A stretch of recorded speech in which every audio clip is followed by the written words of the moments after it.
Right, hey everyone, welcome ladies and gents to episode 5.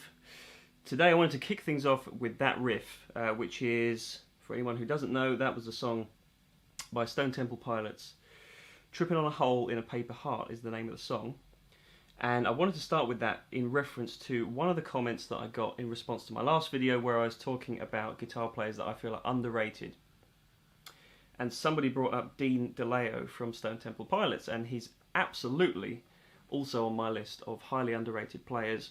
He's a guitar player. I don't know a huge amount about him, and I'm quite late to the band Stone Temple Pilots. I only really discovered them fairly recently. But I remember the first time I heard that track, which was actually courtesy of the great Andy at Pro Guitar Shop, and one of his demos, I don't remember what the demo was for, but he used that riff, and it really stuck with me because of the kind of intricacies within. So it's a deceptively simple song, you know, largely based around an F sharp standard rock groove.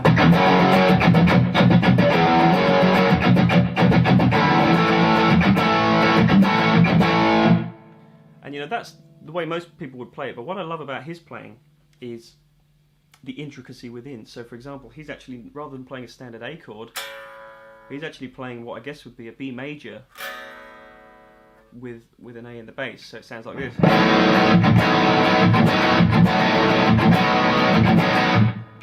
And there's little voicings like that also going into the chorus.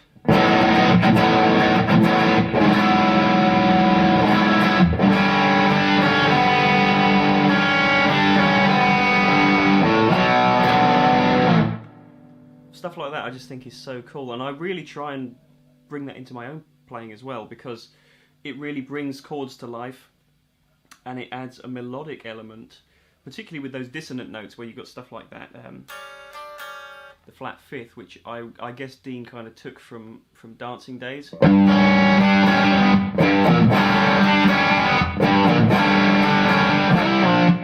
That kind of thing, so it's definitely a Zeppelin-infused thing there, but yeah, a little bit of a shout out to Dean Deleo and to the person who brought that up in the comments. Really great guitar player, and something I love as well about him is that he managed to have this huge heavy sound. I don't really know a whole lot about him, but I think from what I've seen mostly he played Les Paul through a combination of amps, so it's usually like a Vox AC30 for more of a cleaner, chimier thing. And then I think he had some kind of preamp, like either a Demeter or maybe a VHT, something like that, something suitably 90s, that provided a heavier sound. And today I'm only using one amp. I'm actually using the Dr. Z Remedy, which is a Plexi style amp, and I've got full tone OCD providing the filth. And it's something that, again, when I decided to open up this topic for today's video, I really thought, oh dear, this could turn into quite a complex, in-depth one, because there's a lot to talk about. One in particular thing is not only using those intricate chord voicings, but also gain structuring in the right way, so that you don't have too much gain, that little voicings like that become indistinct and mushy, but also that you have enough to sound beefy. So for example today, and you'll often hear this from me if I'm playing any kind of heavier thing, I tend to go for less gain than you might think. This isn't a huge amount of gain, and let me give an example of that.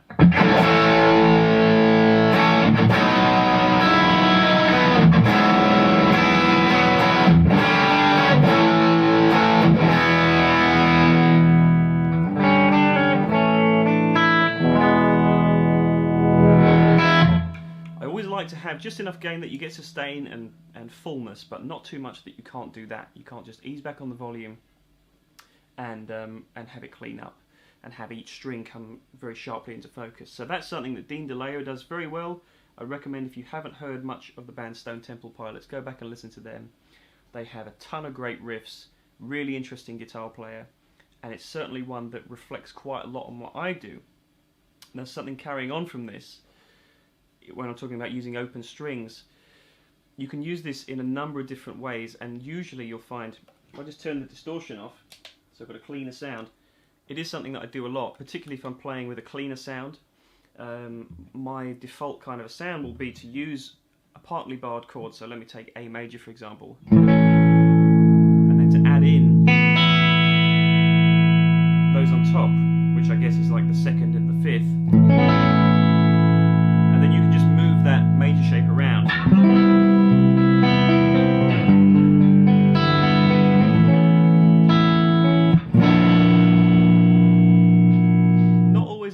mysterious way as well. You can use it to make these dissonant kind of sounds. As I say, in retrospect, I think I've taken a lot of that from guys like Dean DeLeo, but also Jimmy Page would do that kind of a thing a lot. It works very well on the F sharp major.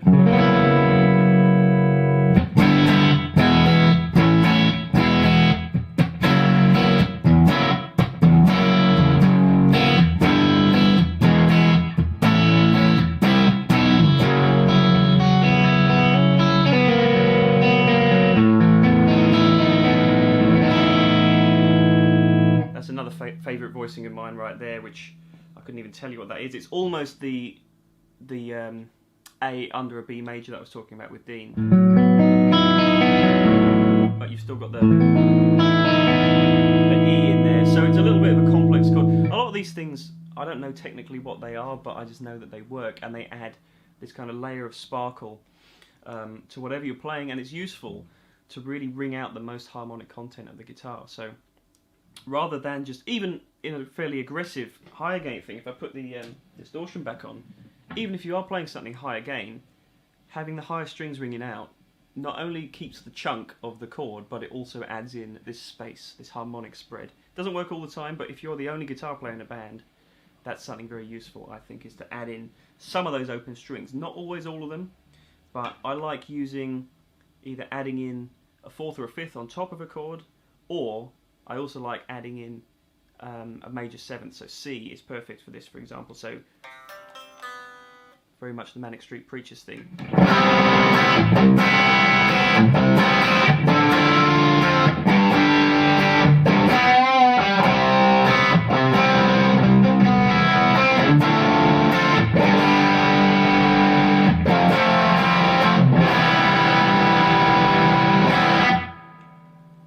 I think it just makes guitar playing sound a little bit more exciting, and it's particularly effective in those kind of big 90s alternative rock kind of a vibe if you're going for that.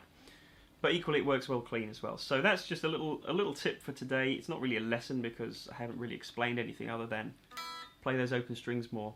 And you'd be surprised the amount of occasions that you can kind of incorporate that into a playing sequence, even on solos as well.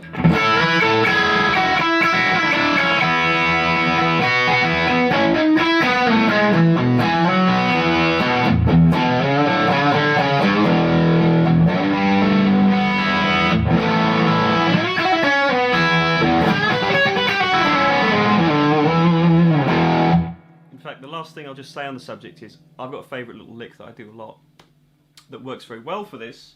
If I turn off the gain, here's what it would be.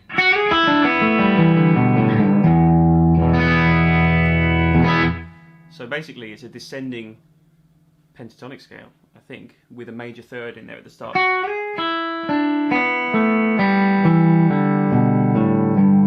But it sounds different to going.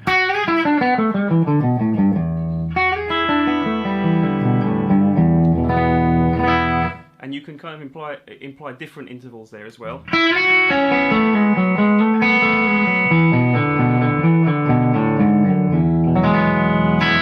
Depends what you're going for, but using open strings, once you understand where the intervals are and how they work in scale, or not even as a scale, but just the kind of sound that you're going for, like I say, it can be a fairly dissonant thing.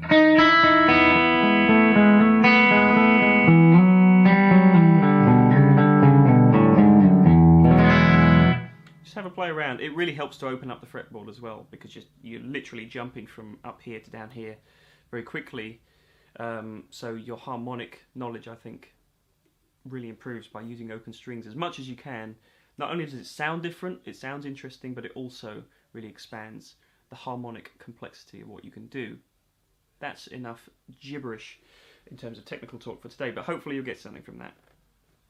Okay, so the other thing I wanted to address was one gear-related question from Odge UK. I do hope I'm pronouncing that correctly, but that's how it's spelled. Odge UK asked me, judging from the amp rack behind, it seems that you're a fan of small cabs and smaller wattage heads, presumably as you usually mic up at gigs. Does this mean you would ever have a reason to use a 100-watt Marshall on a 4x12? Okay, so this is basically the small amp mic'd up versus the big amp discussion. Absolutely, there's still huge cause to use 100 watt amp nowadays. And I'm actually, you know, I'm kind of on the fence with this, because actually a lot of the amps behind, I wouldn't describe them as smaller wattage. Aside from stuff like the Badger, which you can scale down the power on, and in fact this Remedy that I'm playing through, which you can run at 20 watts down from the 40 watts. Everything else is kind of sitting between 30 to 50 watts, and in fact I've got right up the top there, you can't see, a 100 watt old 70s Carlsberg 100 watt top. I actually really like higher wattage amplifiers, but in terms of with the smaller cabs, obviously if you're going to use a smaller cab, you generally have to use a lower wattage head. I think it comes down to context, as always. If you're, for most gigs, a smaller cab and a smaller amp, you have a lot more control over the tone and the volume, of course, but more specifically the tone. You can angle that cab very well. That's why I love these 1x12 Sir cabs, because any gig I've ever done, it's definitely loud enough, because as long as the speaker in there is efficient enough, which in this case is a 100 dB speaker, kind of it's basically a Celestion Vintage 30 that's been tweaked a little bit. I love a Vintage 30, it's probably my favourite guitar amp speaker, because it's loud, because it's efficient. But because it's a small cabinet, you can control it very easily. You can move it directionally, you can angle it just so, you can turn it around, whatever you need to do. Small cabs are great for that. And you know, if you combine two, then you kind of get a bigger sound as well, you get more of a spread. So I do think for certain gigs, a smaller cab, not necessarily a smaller wattage amp, because I like the headroom and I like the dexterity that you get from a larger power section, but certainly smaller cabs are great for gigs because they just fit the context of the band mix a little bit easier than a big cab. However, if you're going for a full-on rock band thing, and at the moment I'm yearning to play in a loud rock band again, which I used to do when I was younger and I don't really do anymore, but it's something I really want to do again and I will do in the future. A 100 watt amp through a 4x12 is absolutely invaluable for that kind of thing. It's impractical, but it sounds monstrous. It's particularly if you're the only guitar player in a band. What I tend to find is if you are the only guitar player, then you benefit from two different approaches. You can either go with one sound that's very high powered, so for example 100 watt Marshall, as you pointed out, that will slice through a band mix, particularly if it's a denser mix as well. Maybe if you've got another guitar player or a keyboard player, I find having one identifiable tone that's higher powered, got more headroom and more of a kind of definitive voice works for that context. However, another reason I have multiple amps that are fairly similar and smaller cabs is that I often like to run two amps together if I get the opportunity to do that, because particularly if you're the only guitar player, that allows you to have a broader frequency spectrum. It allows you to kind of occupy more space in the mix if you've got to do that, if you're compensating for no second guitarist or keyboard player. Having a smaller amp rig, but two of them, is more effective in doing that than a big amp, in my opinion. So it just depends on the context. I love high-powered amps and I love 4x12s.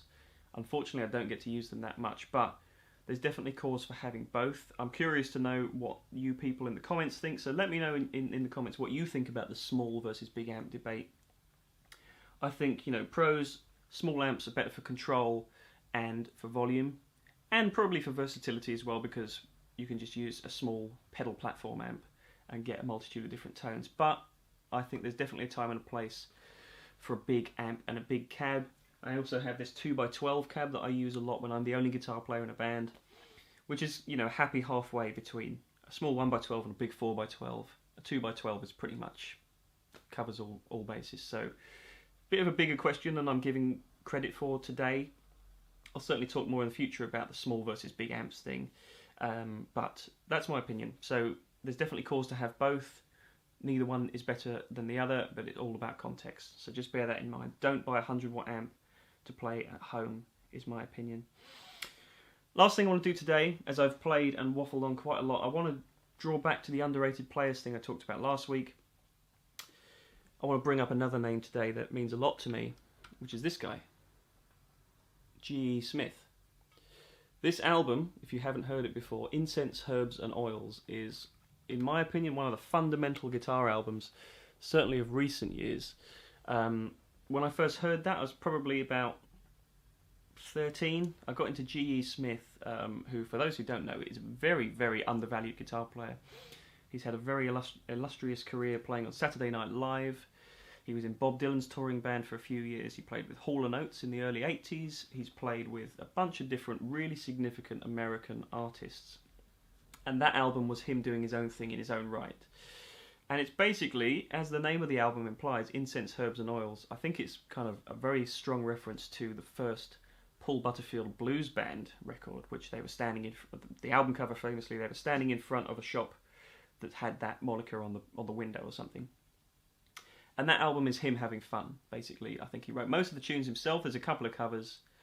He's predominantly a Telecaster player, which is actually how I came to know of him when he had when he first unveiled his signature Fender Telecaster. I was really taken with that video that he made for that guitar. See if you can find that online. When the Fender G.E. Smith Telecaster came out, and he did a promo for it, and it was just him talking in a very kind of traditional American folk singer kind of poetic way about what the Telecaster means to him and the stuff that he's done with it throughout his career. Really got me hooked on him, and then listening to stuff like that and some of the Saturday Night Live stuff later on that he did really was inspiring to me as a player, because this album here has got such a mix on it. It's got traditional kind of shuffly blues stuff. It's got more of a country rock thing to it as well. There's some acoustic bluegrass style stuff on there, slide guitar, all manner of things. It's just a great guitar record, but it's also not cliched and it's not obnoxious and pretentious. It's just a great guitar player having fun. And then obviously you can attribute him to the great stuff he did with Dylan as well. I believe he was basically the musical director for the 30th anniversary concert that Bob Dylan did. Very famous concert, and a ton of great artists played on that gig, and G.E. Smith was basically the heart of it. He also played on the Wall tour with Roger Waters for a few years. So many things. I'm sure I'm missing out a load of stuff from his back catalogue, but G.E. Smith, incredibly underrated guitar player. I love him. That album is great. If you haven't heard it, check out Incense, Herbs and Oils by G.E. Smith. Check out some Stone Temple Pilots as well that I talked about earlier on. I've covered a lot today, so I hope you'll forgive me for ranting on a little bit. These videos are getting a little bit more spaced out. I hope you don't mind that. This week has been quite a significant week because certain lockdown restrictions have finally been lifted in the UK at the start of this week, so I hope you'll understand that other things have kicked in and I've been out doing other things. I haven't been sat at home playing guitar that much, so forgive me for the spaced out nature of these videos, but I'll still do my best to get as many out as frequently as I can. But as always, thank you very much for the support today. I hope you've enjoyed it, and if you have, please like, comment down below, interact with me, all that stuff. I still want to get your questions and comments so I can fuel future videos with them going forward. So thanks everyone who've commented and supported so far. Take care of yourselves, and I'll see you in the next video. Alright, bye bye.